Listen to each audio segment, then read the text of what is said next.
Welcome inside another edition of All Three Phases here, brought to you by WV Sports Now. You can find us everywhere you get your podcasts, Apple Podcasts, Stitcher, Spotify, TuneIn, also on our channel. There's the beat there as it picks up a little bit, and we're going to pick things up here and get into the show. And maybe the West Virginia Mountaineers are going to pick things up and get consistent.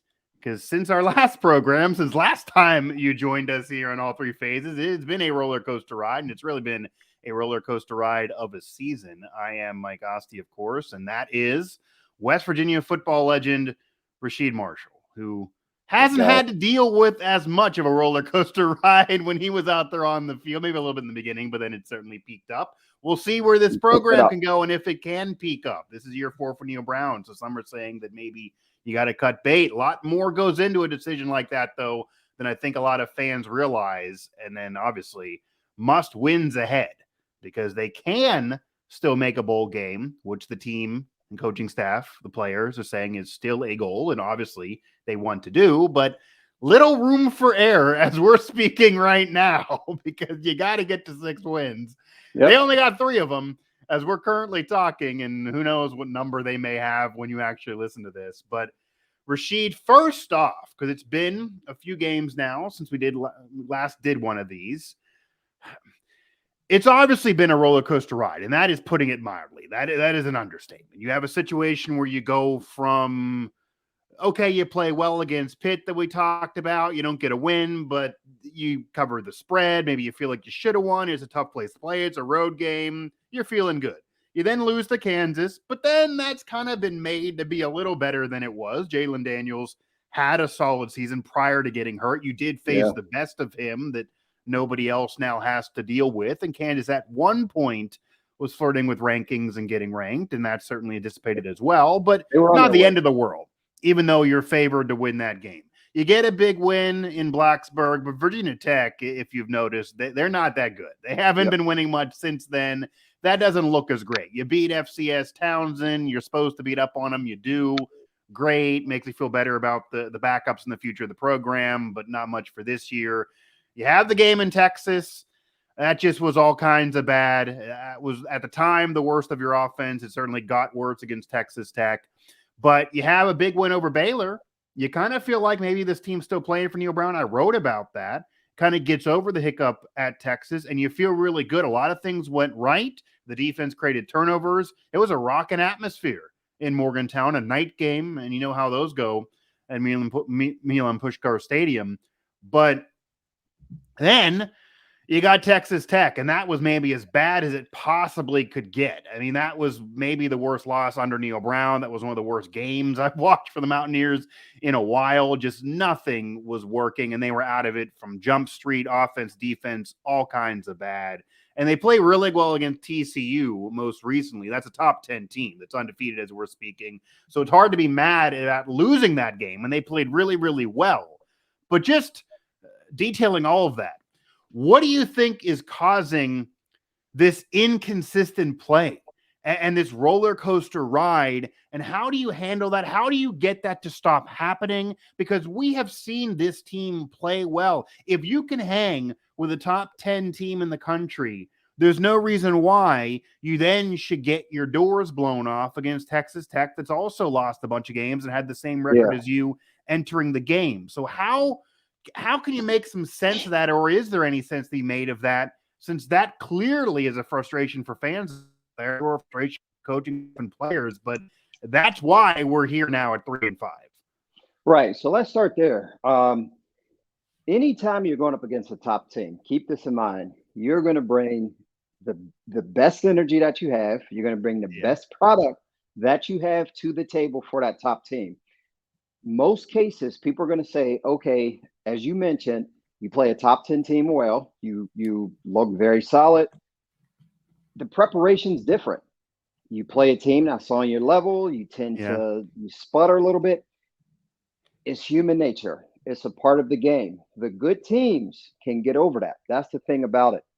And you have to be able to prep well, regardless of the ranking, regardless of the team.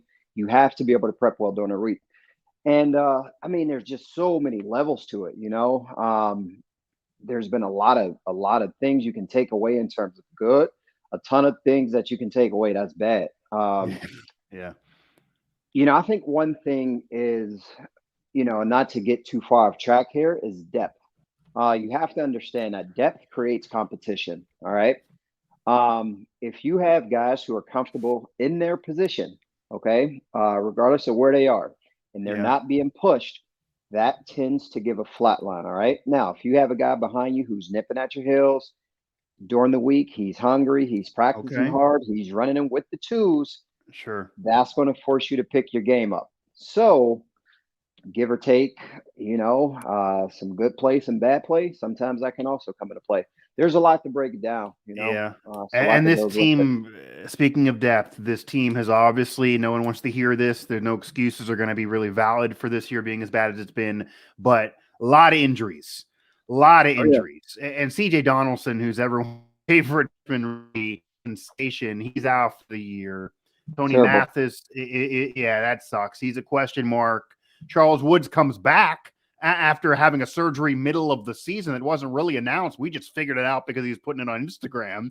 He then ends up coming back and playing well, but there's other issues. There's other injuries. No one's really been fully healthy this year. It's been a rough go. JT Daniels has been, but maybe he's felt comfortable. He had his worst game of his college career in Lubbock with those 3 interceptions. Hadn't had a 3-pick game since 2018. So everyone's had the worst of times this year. There have been some solid moments as well, but the bad has outweighed the good right now, and certainly when you're under For sure. 500.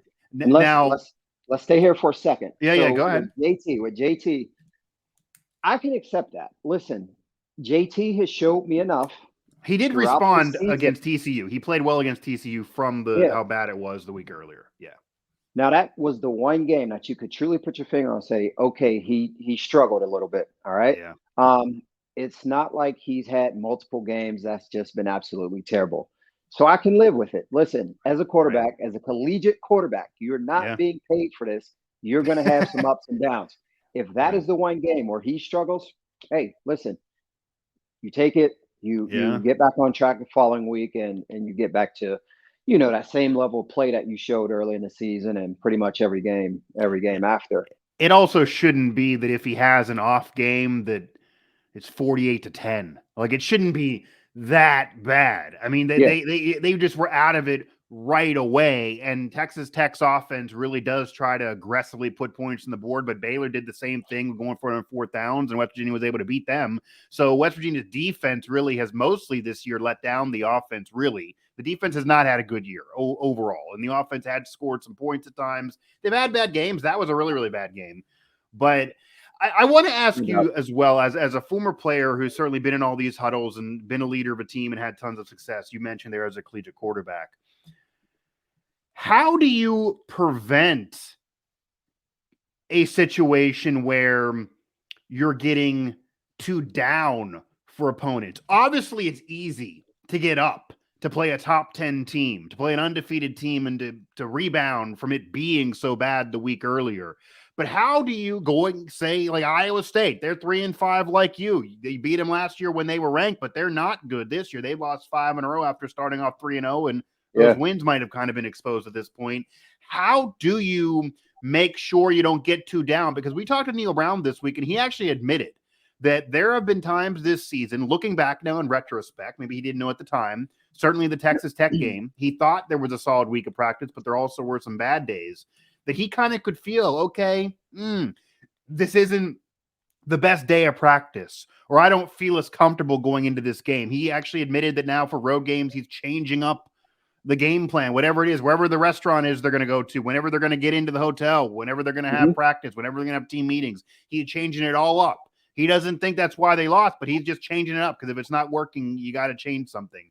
yeah. So have you had experiences where you're going through the week? Like, is there a game week where you're at Tuesday, you're feeling like, this isn't feeling good. Like I don't have a good vibe. And how do you correct that? Or is it kind of just, it's unraveling and there's nothing you can do? Can you correct it during games?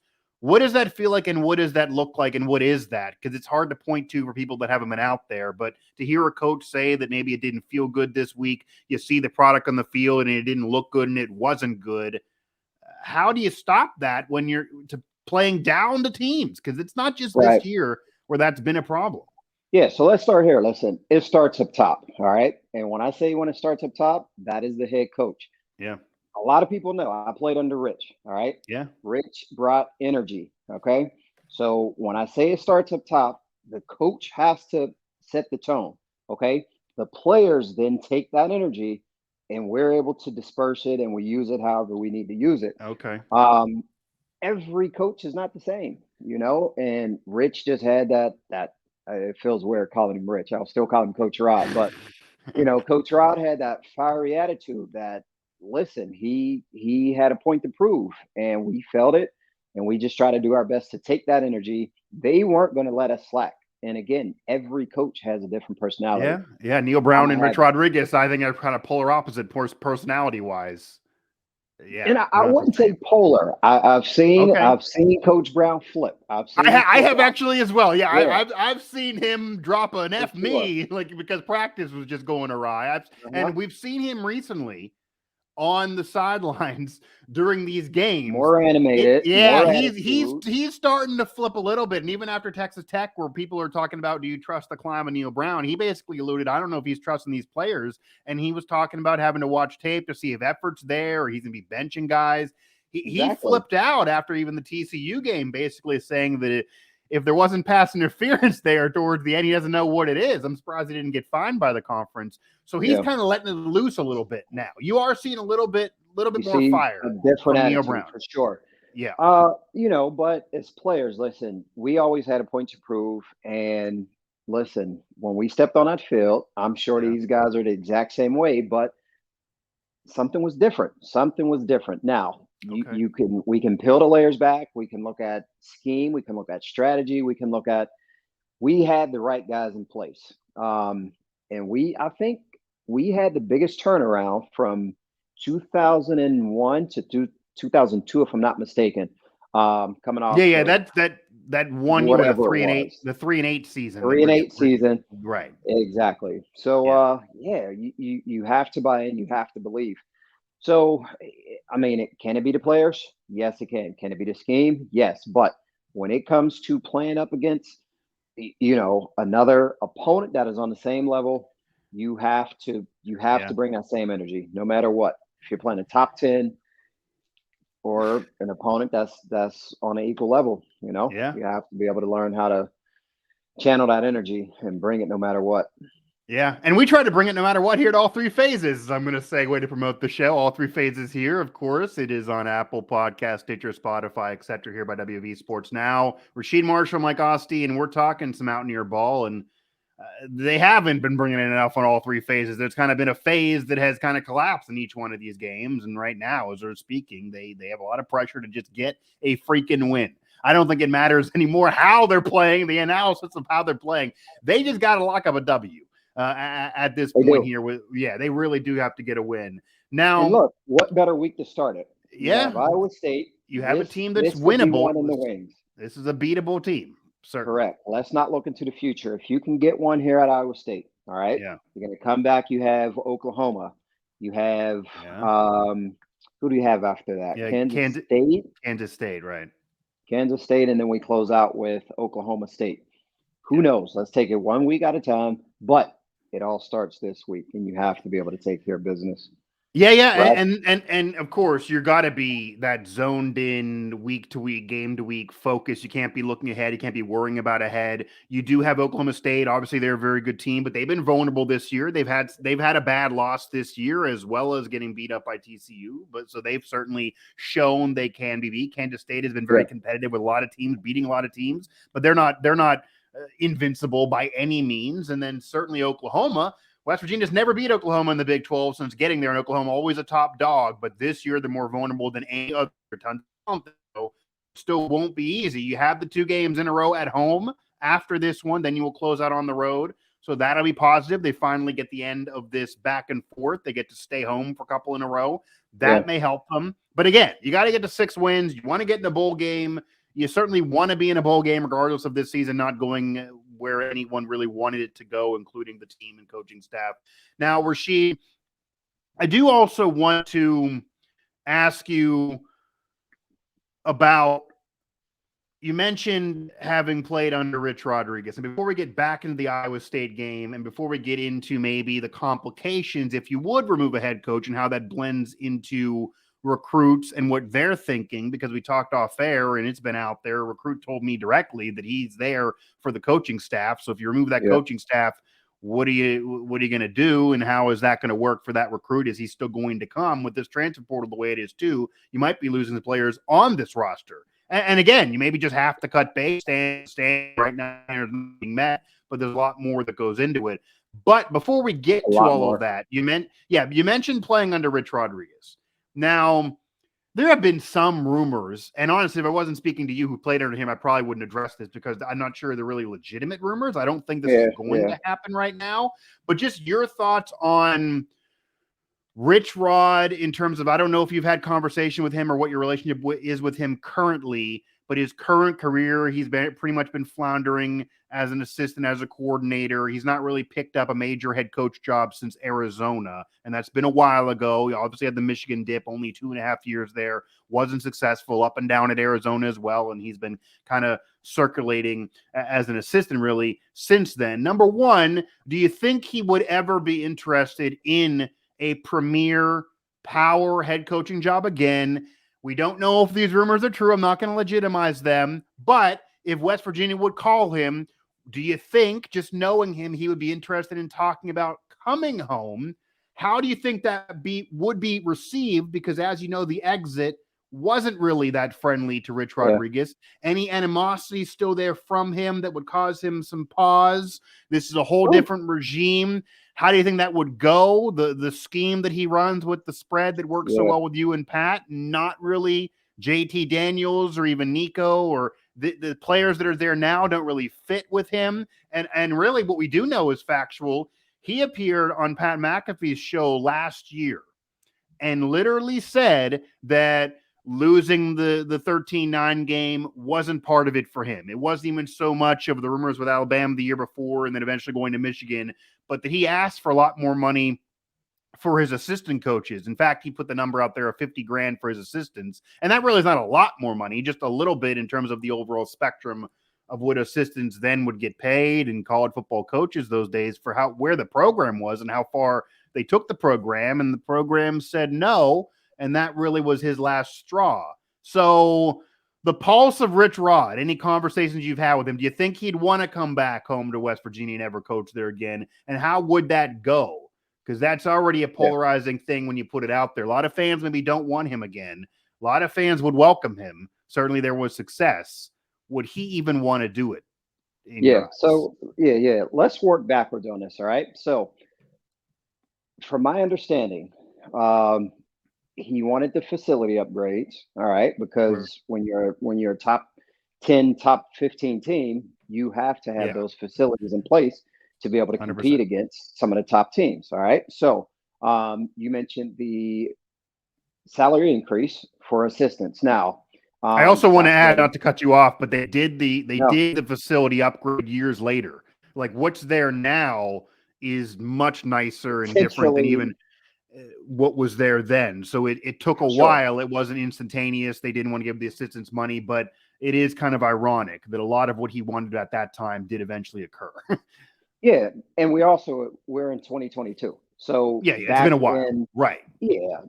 Back then when he was asking for upgrades, if that's what he was asking for, I'm sure in that era, they would have been, top-notch facilities. Now, as far as him coming back to a Power 5 school, we'll start there first. Coach Rod is entirely too competitive to not want another Power 5 job. I listen, he's too competitive. So I know whether it's West Virginia, whether it's Big 12, whether it's ACC, I do see Coach Rod stepping back into another head role. It's inevitable. He's seeing some success at Jacksonville State.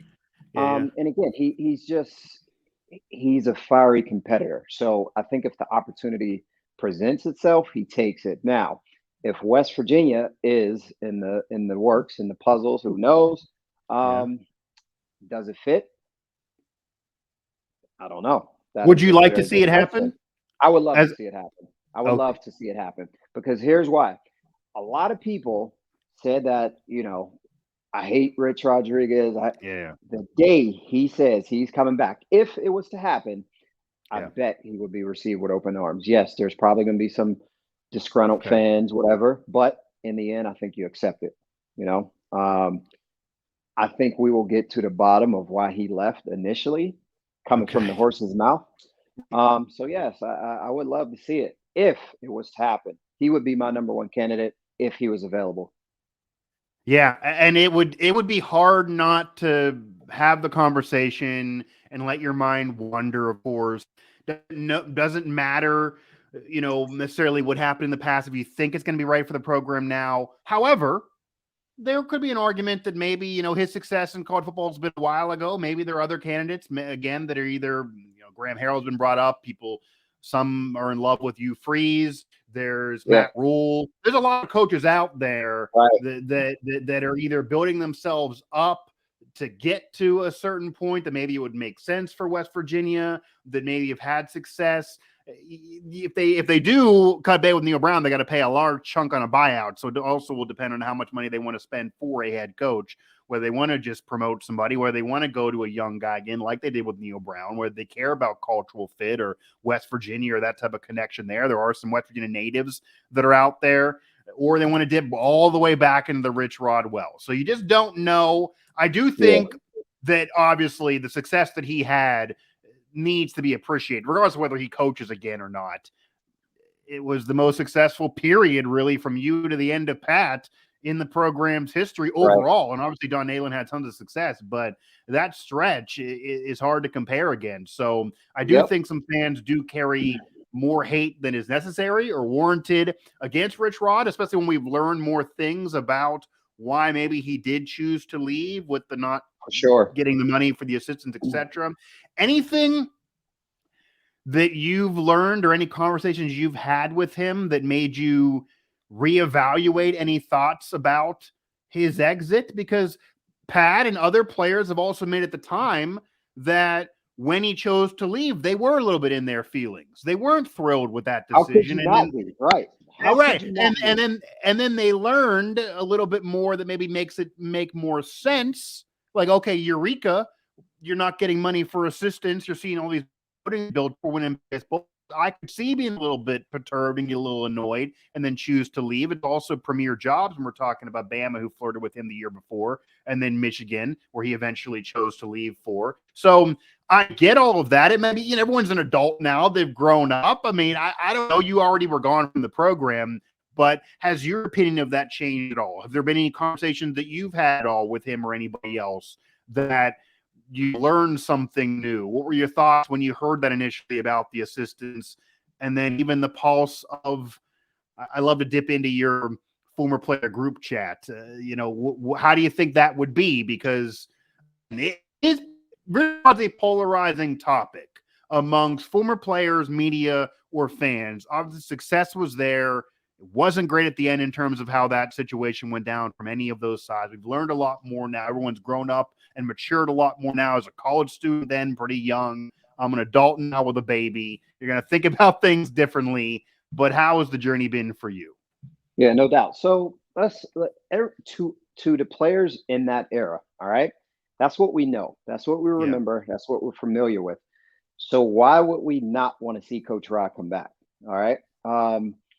We're all familiar with the scheme, and we have to go back to that point as well because in 2022, how does the spread offense, and he's made plenty of tweaks, I'm sure, but last time I right. checked in Arizona, it was very similar. All right. But Yeah, we'll come back to the scheme of things.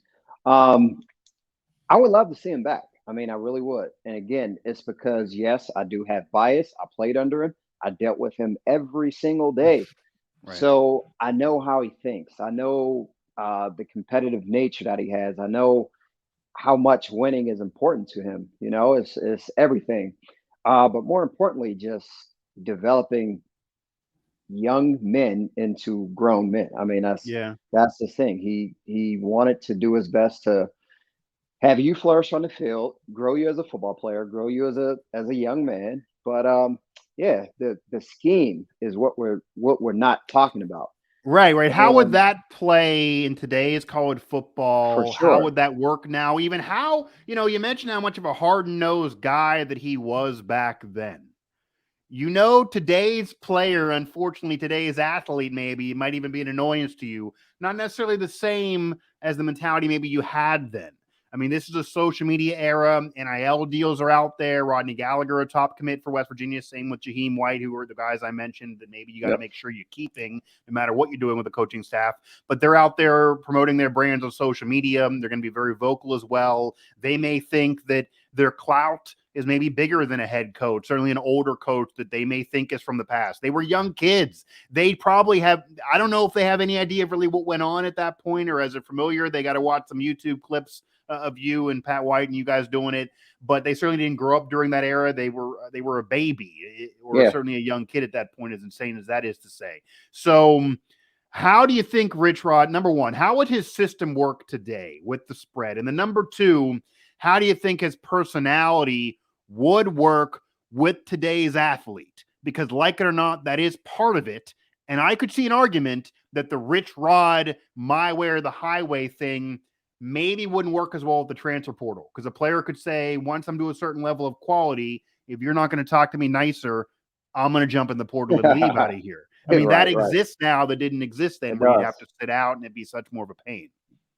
So he's been around long enough to where I'm sure he's been able to adjust to it, because back then, listen, Yeah. you didn't have to worry about parents, you didn't have to worry about players leaving. Yes, you had to transfer out, but now it's a little more Yeah. it's more easily accessible to leave a It's easier. university and get 100%. somewhere Right. else. So I'm sure he's found ways to be able to work around those things and still find effective ways to coach guys up. Uh, he does have a personality, as you mentioned, my way or the highway. But Yeah. you know, to me, Coach Rod is a offensive genius. He's a juggernaut. All right. Okay. If he can get a quarterback in place, and this is another process that regardless of who comes in, if Yeah. Coach Brown Yeah. was to get fired, you have a whole nother system coming in. In most Yeah. cases, you have to get your guys in. All right. We know all that.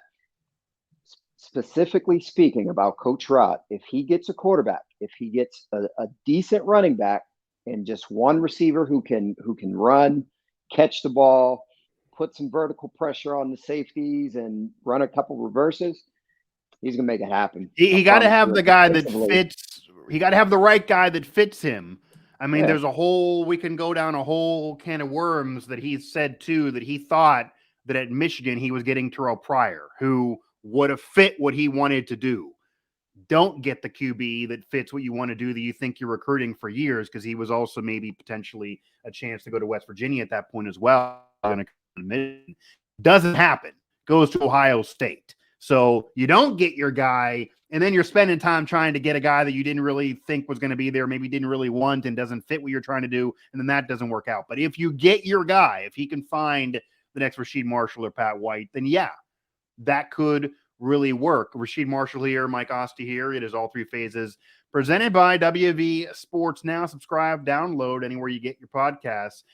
I do want to, getting away from Rich Rod here, because again, it's just rumors. I don't think it's going to happen, but I wanted to ask Yeah. you, because you played under him, just maybe if that would even be something that you'd want, or the players would want, or how that perception would work and how that maybe would work, because it's always just randomly an interesting topic that could exist when any coach has talked about maybe having an end of a tenure.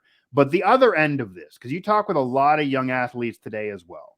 You're mentoring athletes today. You're in tune with the high school athlete today. You mentioned watching Jaheim White's clips, and man, those Yeah. highlight Monster. reels are, He's a yeah, beast. there's something else. It's 400 yards every game. Rodney Gallagher that I mentioned as well.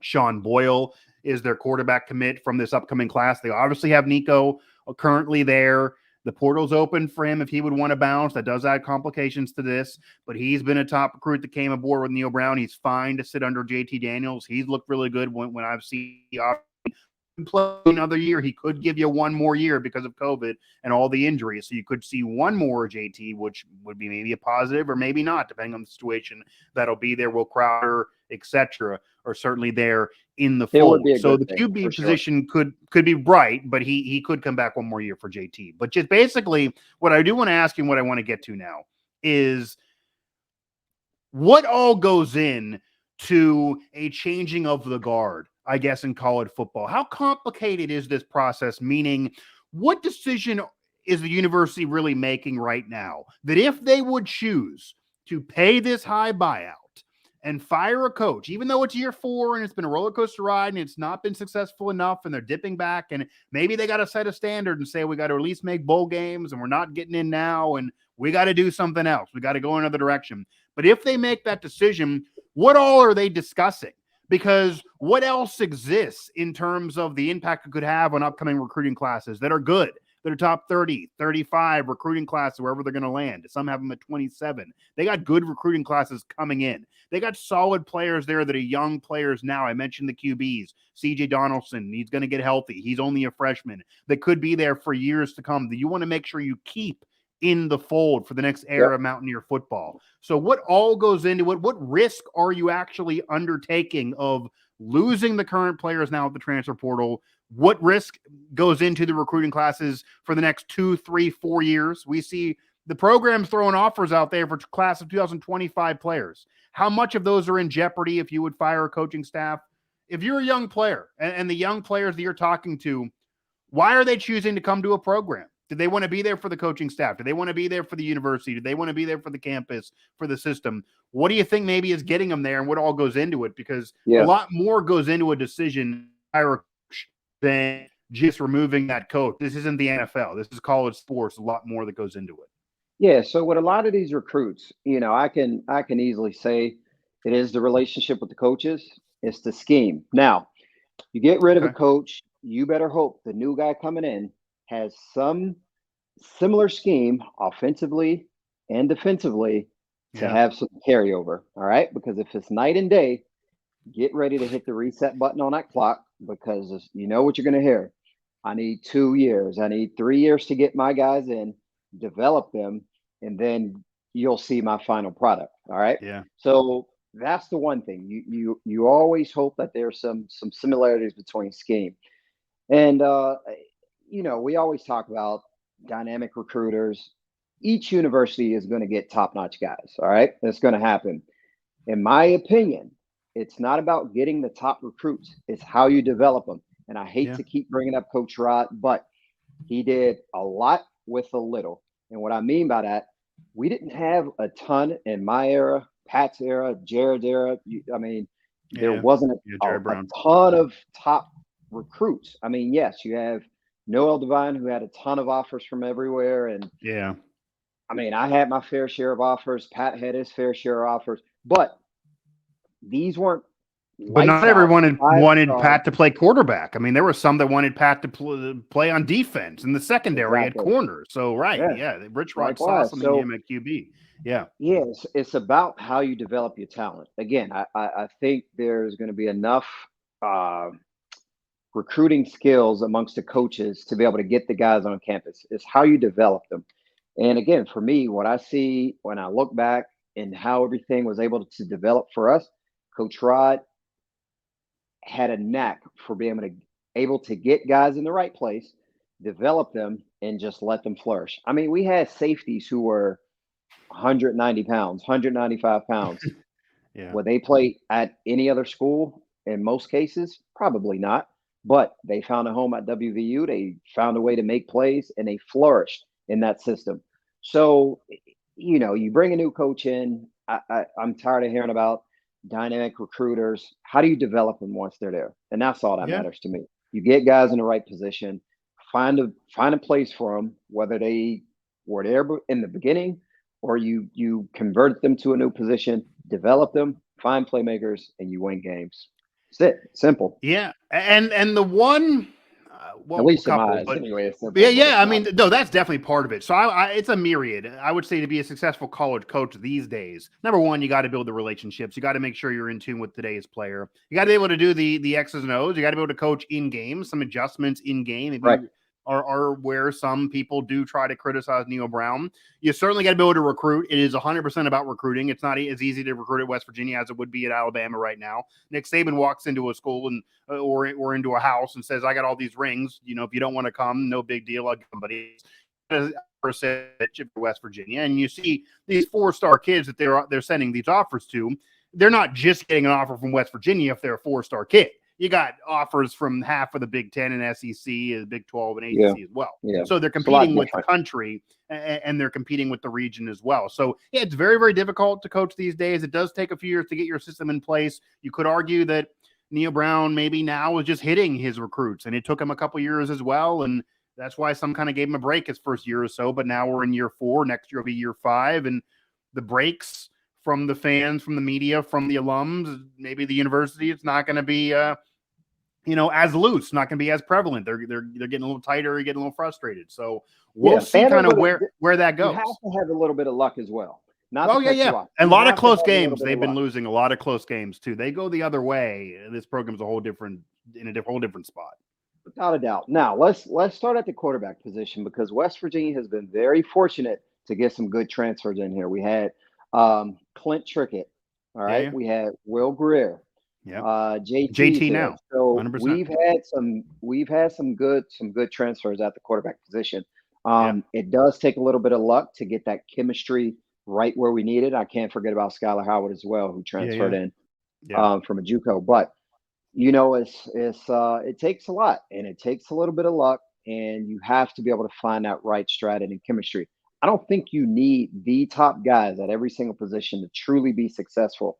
So yes, it's just an opportune time. And I don't even know if that's the right word for Coach Brown right now. It's just, they can't put it all together. They can't finish it off, But listen, like I said, this week it starts something new, and you can catch a wave right here at Iowa State.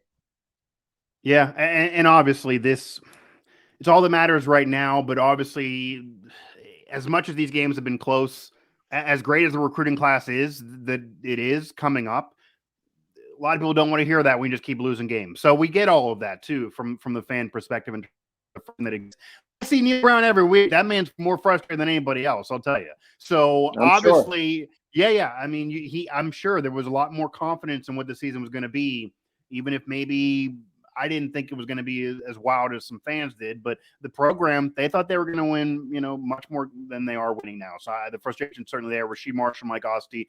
It is all 3 phases here, presented by WV Sports Now. And you also got to give credit to Neil Brown in this respect. And this is part of it.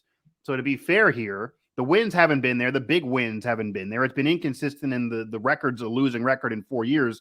So something eventually has to give. I literally wrote about that. However, to have your program kind of down, and to be able, and I know it's about developing them, as you said, and to be able to still have your program down and recruit so well, to get Rodney Gallagher, Jaheim White, Sean Boyle, I can go on and on, to come aboard a program that's kind of floundering right now with some chaos and uncertainty, that's really impressive as well. So he actually is doing well on the recruiting side. It's just having that get on the field, having the decisions make sense and lead to wins and all of that to work, and also get some better luck as well in terms of some calls and also the injuries this year, especially.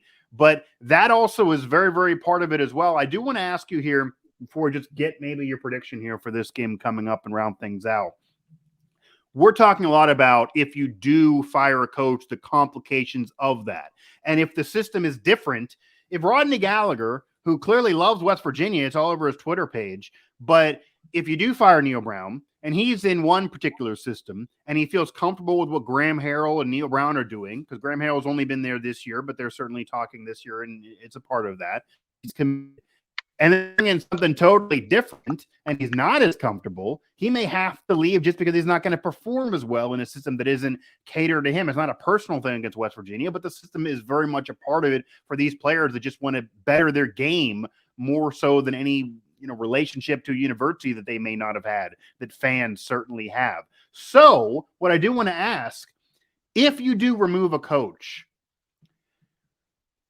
is a way to maybe save the recruiting class of keeping somebody there? And I guess I'm asking that because out of all these coaches that are in rumors that people are writing about, Sean Clark's another one there, coach from Appalachian State, and a lot of coaches out there that people, some of them I think are a little pie in the sky that aren't realistic. Some of them might be realistic, but Graham Harrell's name is brought up. He is currently a coordinator. He's the offensive coordinator now. He's never been a head coach. He's been an offensive coordinator at other places at USC, North Texas. He's always had success. He's from that Mike Leach tree. He's 37 years old. He's a young guy. His personality, you mentioned Rich Rod. He is very even keel, very laid back.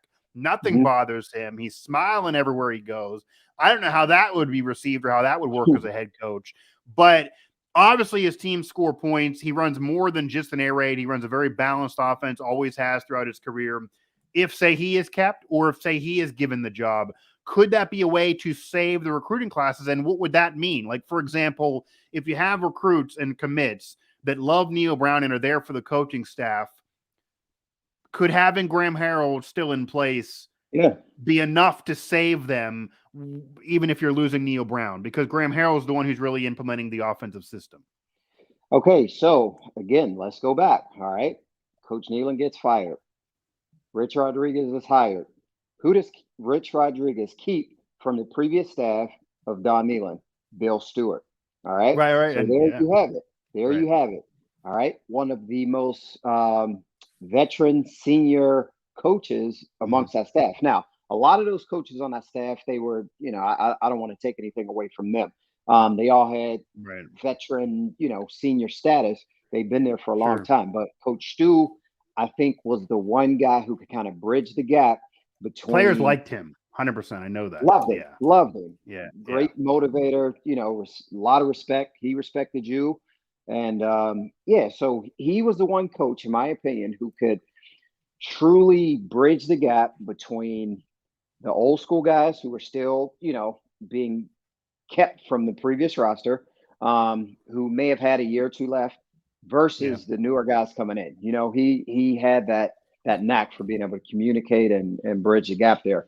But yes, if it happens, first things first, you better get on that phone and you better call all your guys. You better call all of those recruits and say, hey, listen, here's what's going on. You better communicate it, because listen, if it's up in the air and a guy, yes, you can be left out of cold. We talked about this. If you're left out in the cold, obviously it backfired, but you can decommit, you can find a home somewhere else, or you can follow the coaching staff for wherever they go. So yes, you better get on that phone immediately. Call up you guys, who make sure you have them secured, and from there you work with the guys coming in. Yeah, and that's another end of it too. If Neil Brown is fired and then somehow gets another job, and maybe he would wait around, doesn't need to financially, he'd get a lot of money on a buyout, by the way. But then he may want to take these recruits with him because he recruited them. It's not necessarily West Virginia recruiting them; he's recruited them. He may call them and say, "Hey, I'm no longer at WVU. Now I'm back at Troy or whatever. Come back with." Now, granted, who knows, but that exists. They may want to stay at WVU. They may want to be at a program at that level if Neil Brown's at a lower level program, or who knows where he would be. But yeah, having a guy that runs the offense that has it that you already have in place, that maybe was part of your recruiting process, that actually does have his hands on what actually is going on as an assistant, either him still being in place in that similar role, or if he get promoted, that could save the recruiting class, because they would still have that familiarity with that guy to run that system they're familiar with and comfortable with, regardless of if the head coach is removed. So that could be a way to do it. Yeah. Yep. And you have to be able to keep the relationship alive, regardless of if that coach left who recruited you. Yeah. Whoever's retained, get on the phone, make sure that relationship stays solid. And you have to communicate. All right. Well, it is that time, and I want to talk about enough that was evergreen to be able to have this something people can listen to here in the coming weeks before we do another one of these. But we have a game in front of us, and that is Iowa State. So Iowa State is West Virginia's next opponent. These teams are both 3-5. They both need a win. Iowa last West Virginia upset them and then had that season kind of flounder. This is a West Virginia team that desperately wants a bowl game, even though this year has not gone as well as maybe they would have expected. It's a road game. It's a tough place to play. Neil Brown and the team has talked about it being a tough place to play in Ames. Iowa State's a team that basically is all defense. They're a good defense. They struggle offensively. They started the year with 3-0, I believe, and they've lost 5 in a row here. So it's a weird, funky situation in comparison to West Virginia that's been a roller coaster ride. What's the key for West Virginia to get this win? What do you think the score is going to be? Do they win this? And really, the difference of win or lose or not winning this in terms of the rest of the season, because you lose this, Then you got to win out to get in the bowl game. Ugly. And it feels like you lose this game, then all of these conversations we're having now. What Pat McAfee said on game day a week ago, that he's disappointed right now, and he called them the most disappointing program in the country, which might have been a little much. But I asked Neil Brown about it, and he didn't love that question from me. So if you lose this game, I feel like it's going to really turn up the heat. That all of these conversations, it's going to crash Twitter, basically. It's just going to be all this over again. But maybe a win could at least take a day off. So how important is the win, and then how do you think this game's going to shake out? Listen, the win is important. I think the keys to getting that win, first and foremost, is you're on the road. You cannot fall behind early. All right. You have to be able to come out, score some points. When you look at it, you compare the two teams. West Virginia outscores Iowa State offensively. Now their defense isn't terrible. West Virginia can score points. They need to get ahead early. All right. Try to get some momentum going. Take care of the football. You have to take care of the football. And I think West Virginia can execute. They've had some up and down performances, but when they click, they click. And you have to be able to just find that rhythm. And that's all up to the offensive coordinator. And from there, listen, you get that win, you come out, and this is college football. Who knows what can happen? But it all starts this weekend. You can't look ahead and so that's where I start with the keys. Take care of the football, score some points, play defense. And here's another key point. The guys who are filling in, the twos, the threes, who haven't had a lot of game action this year, they have to be ready to go. And that starts with the coaching staff. You got to get those guys game ready as best as possible. And I'm not even going to say hope for the best, because that almost sounds like, you're just throwing them out there, but you have to get them game ready and keep the production level up at that respective position and have them ready to go. You can't miss a beat because you have another number 2 or number 3 replacement. It just can't happen. Yeah. And page book that anyone who's writing them off, just don't write back, because Smith has been able to turn that around and have a great year in the NFL this year as Seahawks starter. They got to try to finish the season strong. It's not going to be easy. It is a tough place to play. They've had tougher places to play though, so that excuse can't be there. This Iowa State team is not that good. They got to win. I think they got to comfortably win by at least a touchdown or so to make you feel good. They shouldn't be crawling through this game. It won't be easy though, because West Virginia is also a struggling team, and you feel like Iowa State, they're bound to beat somebody and snap this losing streak for themselves. They've been good over the years as well. So it won't be easy, but I would expect JT to be able to play well in this game, for the offense to click in this game, even though it is a strong defense against them. And I think as long as they take care of the football, it should be enough to get them this win. But they basically have no running game. I mean, in terms of everyone being hurt, that's going to be a major problem. So... And listen, that's where the creativity comes in as an offense coordinator. Figure it out. I think West Virginia is very talented at the perimeter receiver positions. Yeah. They can get points on the board. It's just finding creative ways to get it done. And what I'll leave you with, and you'll like this probably watching the game, and this was kind of told to us that's going to likely happen in this game, especially with all the injuries to the running backs. I would expect a lot more from Garrett Green than we've seen. They've talked about maybe getting the rushing yards from another quarterback, and Garrett Green doesn't mean JT is not going to start and not going to play. You may have Garrett Green somehow line up with JT still under center. You may have JT out of the game and Garrett Green under center for more than just one play a game when it's mop-up duty. You may see Garrett Green used maybe in a little bit more of the old school Rasheed Marshall, Pat White style, where it's about his legs. It's not really about his arm. So you might see a lot more of Garrett. Any of these fans have been wanting Garrett Green for years and years and think he needs to be used more. Now might be the Garrett Green time to get a little bit more from Garrett Green, because you still got to get rushing yards, and they may look to Garrett Green to find those. So I would look to Garrett Green to see if that can be what sparks this team. And for fans tuning in, I would expect more Garrett Green than you've seen. He's a weapon. Listen, you have to use him. And the one thing that frustrates me is you can't insert a quarterback into the game and expect to run the football, not throw it, when that's an easy key. You know what I mean? Yeah, like they know why he's coming in. Open it. Right. Exactly. You have to open it up a little bit. give him some plays. All right. Get him out on the edge, let him throw some. That way, the defense, you're not able to key on just in between the tackles or a perimeter run. Yeah. All right. Garrett Green's going to keep the football, makes it too easy. So, yes, you have to be able to get creative with it, whether it's two quarterbacks in the game at once. Give Garrett Green some true quarterback series where, you kind of open it up for him, letting him throw it down the field. And, yeah, utilize him. He's a very talented player. And at this point, West Virginia does not have anything to lose. Go for the gusto, get the dub, and ride the wave. Yeah.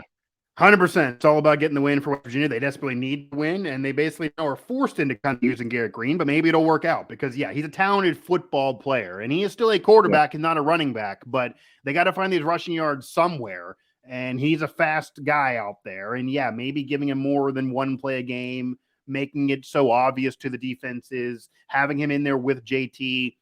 I would not be surprised if you get some funky plays that you haven't expected from West Virginia over the years. This is time now to unload the kitchen sink, and that this could be the Garrett Green time that if he's been frustrated by not getting enough PT, this could be the time for the kid. So bring him out. I would expect more Garrett Green than we've ever seen before, and especially looking at Garrett Green if you don't get Tony Mathis in this game.